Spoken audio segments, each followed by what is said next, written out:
Bonjour à tous, bienvenue à notre présentation de la solution de visualisation Tableau. Avec notre équipe, soit Arnaud, Rama et moi-même, nous allons présenter principalement c'est quoi un tableau, à quoi ça sert et nous donner notre conclusion par la suite. Donc rapidement, on va aller regarder c'est quoi la solution, pourquoi est-ce qu'on voudrait utiliser Tableau, c'est qui les principaux utilisateurs, on va vous présenter certains exemples concrets d'entreprise, également savoir combien est-ce que ça coûte, autant la solution que le coût humain pour utiliser Tableau. Également le how, on va faire une preuve de concept pour montrer comment que ça fonctionne rapidement Tableau. Et on va vous donner notre conclusion par la suite, à savoir avec tous ces éléments, si on recommanderait ou non Tableau et dans quelle situation. Donc pour le what, on va commencer à vous expliquer premièrement qu'est-ce qu'est Tableau principalement. Donc Tableau, c'est une plateforme intégrée dans laquelle il y a, dans le fond, on peut compléter l'ensemble des tâches ETL, et par la suite assurer l'exploration, l'analyse, la visualisation, le partage et la collaboration avec les autres utilisateurs. Donc, justement, il y a plusieurs solutions qui sont intégrées, soit Tableau Prep, qui permet de faire les tâches ETL, Tableau Desktop, Tableau Online, qui permet d'explorer les données et compléter les analyses et la visualisation. Il y a également Tableau Online, Tableau Server, qui va permettre de partager et collaborer. Également Tableau Mobile, qui va permettre de regarder sur le mobile. Par la suite, également, il y a Tableau Public, où est-ce que ça va être une plateforme qui permet de partager beaucoup d'exemples de visualisation avec l'ensemble de la communauté. Et finalement, il y a un ajout récent d'un nouveau produit de la plateforme, soit suite à l'acquisition de Salesforce, soit Tableau CRM, qui est présentement implanté, mais qui reste quand même à avoir certains modules qui ne sont pas encore parfaits, par contre. Donc, par la suite, on peut voir on pourrait s'intéresser à savoir pourquoi on voudrait utiliser Tableau et pourquoi ne pas utiliser Tableau, dans quelle occasion. Donc, pourquoi utiliser Tableau? Une première idée, c'est que dans le fond, c'est un des leaders par rapport à Garmin, par rapport aux différentes solutions de visualisation et d'intelligence d'affaires. Donc, principalement, c'est une solution de visualisation qui est intuitive, facile d'utilisation. C'est un des principaux avantages de Tableau. Par la suite également, ça permet de partager et être supporté par l'une des plus importantes communautés de pratique. Donc, il y a vraiment beaucoup d'activités par rapport à la communauté pour s'aider l'un et l'autre. C'est également, comme on l'a vu, une plateforme totalement intégrée. Il y a également une bonne offre complète de support par différentes formules de support technique, par des répertoires gratuits de meilleures ressources, par des réponses aux questions souvent posées. Également, il y a différents programmes de formation en ligne, autant des vidéos, des parcours d'apprentissage, du e-learning, de l'entraînement par instructeur. Il y a également une bonne opportunité d'intégration à Salesforce, justement comme on a vu, qui permet de tirer l'avantage au maximum de l'analyse des données CRM. Également, un des principaux avantages par rapport à un de ses principaux concurrents, justement Microsoft Power BI, c'est que Tableau, il va coûter généralement moins cher. Mais il faut faire attention ici parce que ça dépend vraiment du scénario, ça dépend du nombre d'utilisateurs, de la maturité analytique de la compagnie, combien de temps que ça va prendre pour implanter les différentes solutions également. Et par la suite, en fait, pourquoi est-ce qu'on n'utiliserait pas Tableau? C'est surtout dans les contextes où est-ce qu'on voudrait faire de l'analytique augmentée.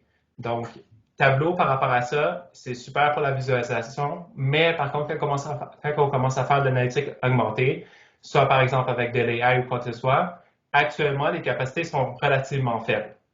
Mais par contre, c'est un domaine sur lequel ils sont en train de travailler pour s'améliorer. Mais pour l'instant, si la compagnie rechercherait principalement à faire ça, ce ne serait pas une des meilleures solutions par rapport à ça.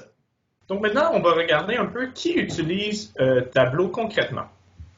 Au niveau des grandes entreprises, on retrouve de nombreuses entreprises mondiales, multinationales qui utilisent Tableau à tous les jours. Donc, on peut trouver des exemples tels que montrés sur la photo Verizon. On peut voir aussi Lenovo, Chipotle, Lufthansa. Donc, on peut voir que c'est aussi des entreprises qui sont de très grands volumes, mais aussi qui sont très diversifiées. Par la suite, tel que mentionné, il y a plusieurs industries qui l'utilisent, telles que la santé, les communications, les transports, etc. Puis, c'est aussi utilisé par plusieurs départements à même une entreprise. Donc, que ce soit pour l'intelligence d'affaires, les TI ou encore la gestion de l'approvisionnement, Tableau va être adapté pour ces différents départements. Puis, finalement, c'est aussi adapté adoptés par des clients dont les données proviennent des différentes technologies, donc que ce soit Google, Hadoop, IBM ou encore Amazon Web Services. C'est vraiment adapté pour différents types de clients. Par la suite, on peut voir un exemple de la Crazier Family Foundation, donc qui est une compagnie, qui est une fondation qui met de l'avant des mesures sanitaires. Donc, on peut voir un de leurs exemples concrets des mesures, des cas, de COVID. Donc, c'est une visualisation qui a été créée par cette entreprise. Par la suite, on peut aussi voir un tableau de bord qui a été créé pour un membre de l'exécutif d'une autre compagnie. Donc, on va terminer en regardant North Island, qui est une compagnie de management. On peut aussi voir que ça vient d'un autre type d'industrie, cependant, la visualisation est tout aussi adéquate. Par la suite, on peut se demander combien ça coûte Tableau. Vincent en a discuté un peu plus tôt. Dans le fond, ça dépend du type de formule que tu décides d'avoir. Il y a deux types de formules, la formule individuelle ou la formule entreprise. Au niveau de la formule individuelle, on parle ici de Tableau Creator, qui est à peu près 70 $ US par mois, puis ça te permet d'avoir accès à l'ensemble de la solution. Cependant, lorsqu'on veut regarder la formule entreprise, dans ce cas-ci, on peut toujours avoir la formule avec le Tableau Creator pour le même montant. Cependant, si ce ne sont pas tous les membres de l'équipe qui doivent utiliser toutes les mêmes fonctionnalités de Tableau, Tableau offre un petit peu plus d'agilité à ce niveau-ci. Donc, on pourrait avoir certains membres de l'équipe qui payent simplement 35 $ US par mois en utilisant Tableau Explorer. Cependant, les fonctionnalités sont un petit peu plus limitées. Ou encore Tableau Viewer, où les fonctionnalités sont encore plus limitées. Cependant, c'est moins cher. Par la suite, si on regarde un scénario, puis on vient comparer un peu Power BI puis Tableau, parce qu'au final, c'est ça qu'on veut savoir, on peut réaliser, selon le tableau, selon le graphique, que Tableau est moins cher que Microsoft Power BI, puis que cette diminution des coûts-là, reste sur une ligne du temps. Donc, si on regarde au final les sous qui vont être sauvés par l'entreprise, on réalise que Tableau, sur 3 ans, dans ce cas-ci qui était notre scénario, va permettre à une entreprise de sauver quand même beaucoup de sous. Merci Arnaud pour ces explications. Maintenant, on va regarder comment est-ce qu'on peut utiliser Tableau concrètement à l'aide d'une démo. Donc, comme ça a été mentionné plus tôt, Tableau agit sur 3 fronts. Premièrement, l'ETL, donc l'extraction, la transformation et le chargement des données, notamment à travers Tableau Prep, mais aussi au sein du tableau lui-même. On a aussi l'analyse et la visualisation des données, qui est le principal attrait de Tableau, qui peut se faire par Tableau Desktop et ensuite être exporté sur Tableau Online. Et on a finalement le partage et la collaboration. Donc, Tableau offre des super solutions pour les entreprises grâce à Tableau Server pour le partage des données, mais aussi le partage des dashboards à travers l'entreprise. Donc, on va regarder ces 3 axes-là dans les prochaines slides. Donc, tout d'abord, ici, on peut voir un processus normal, on peut dire, d'ETL. Donc, on a une compagnie qui a des données qui résident soit dans un serveur Exasol ou un serveur Microsoft SQL Server et on va chercher ces données-là en premier. Donc ici, dans notre cas, on a extrait les données dans un format CSV, mais c'est possible de connecter Tableau directement à la base de données pour ensuite avoir accès aux différentes tables, dimensions et variables directement dans Tableau. Donc ça, c'est super, super intéressant parce qu'on n'a pas besoin d'extraire en CSV et ensuite importer dans Tableau. Et aussi, ça permet aux dashboards et aux visualisations qu'on crée de s'updater en temps réel au même moment que la base de données est updatée. Donc ici, on peut voir qu'on a utilisé AdventureWorks et qu'on a créé une table très simple qui montre les ventes pour différents produits, leurs sous-catégories et leurs catégories associées. Et ensuite, on a aussi inclus les territoires et les pays pour différentes dates.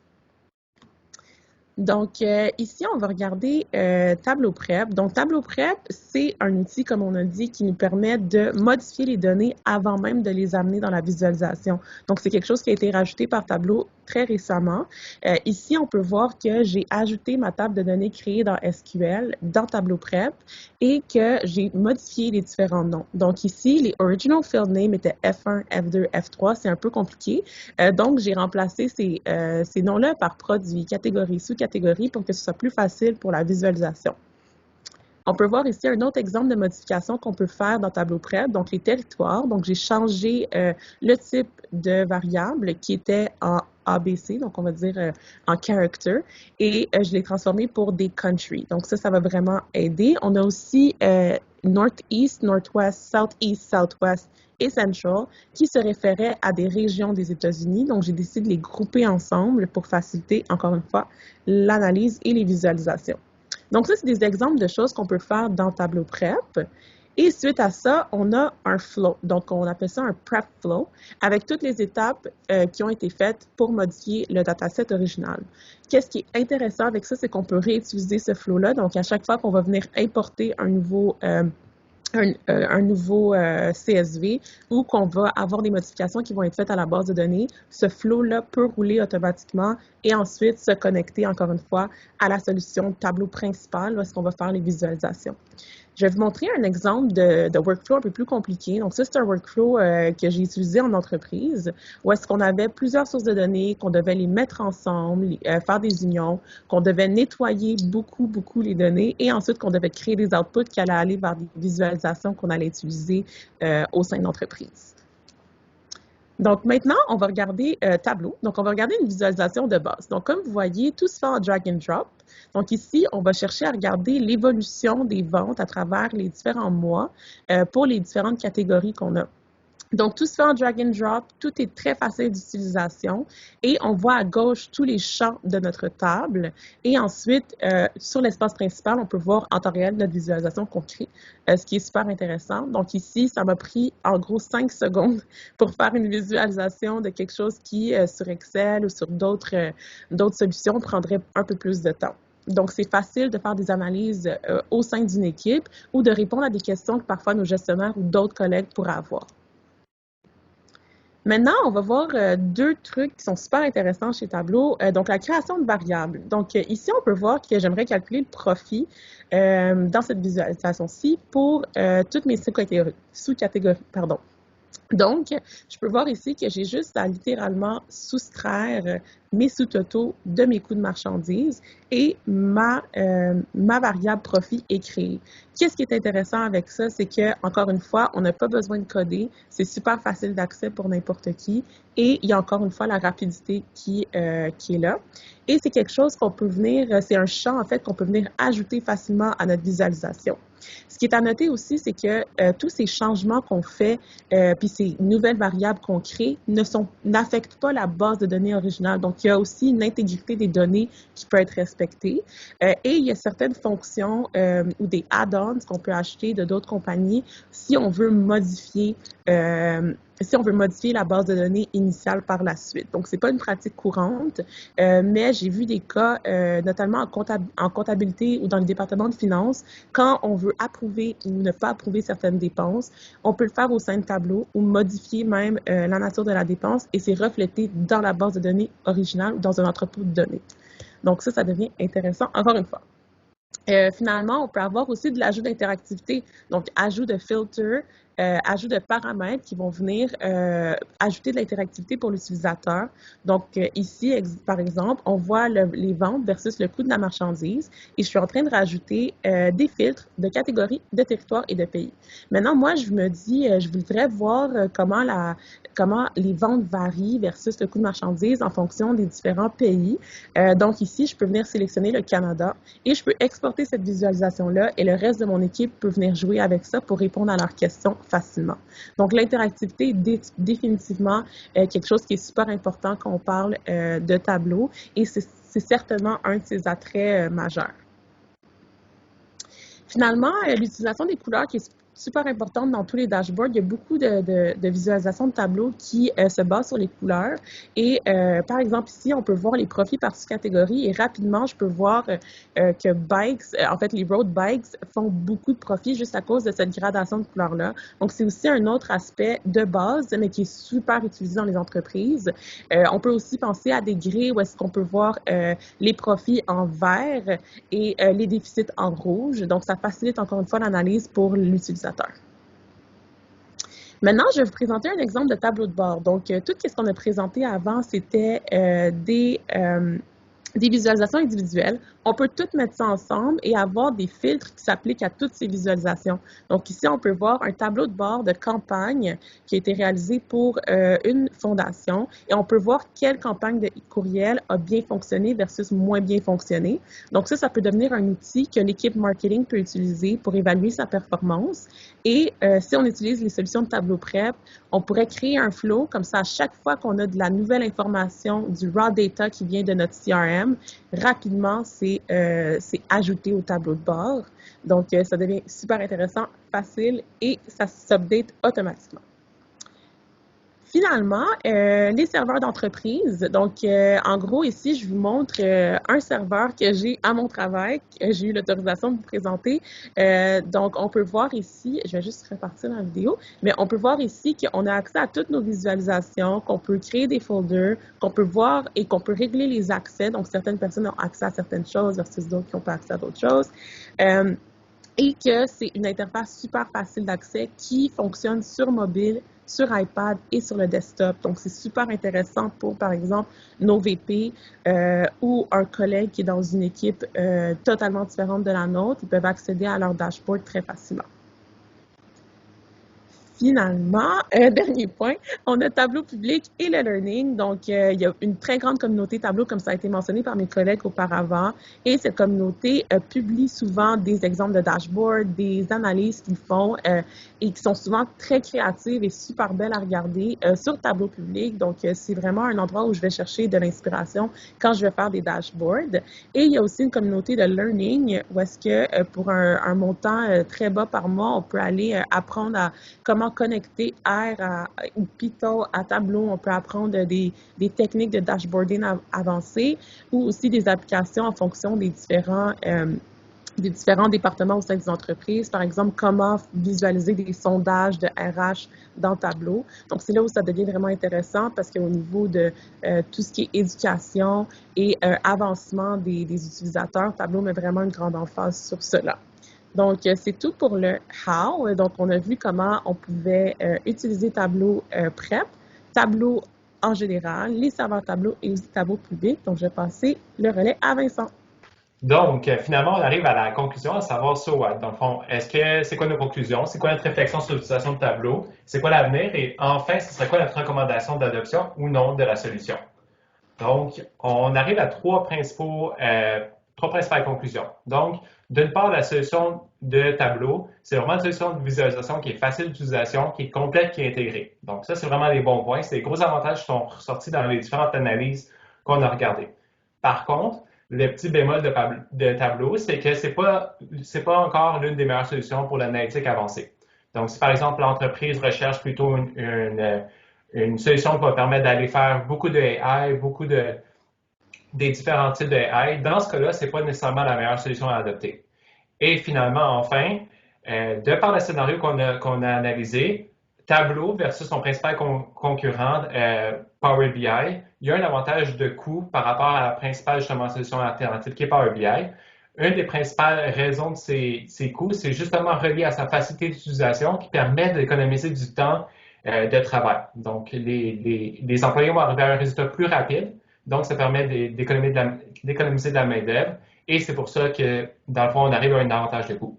Par contre, il faut vraiment tenir en compte que ça va dépendre de chacune des solutions, chacune des situations. Donc, on veut, quand par exemple l'entreprise va aller faire le choix à savoir une solution de visualisation, il faudrait quand même refaire cette analyse-là pour s'assurer que ça répond bien à leurs besoins et faire une analyse des coûts par la suite un peu plus détaillée.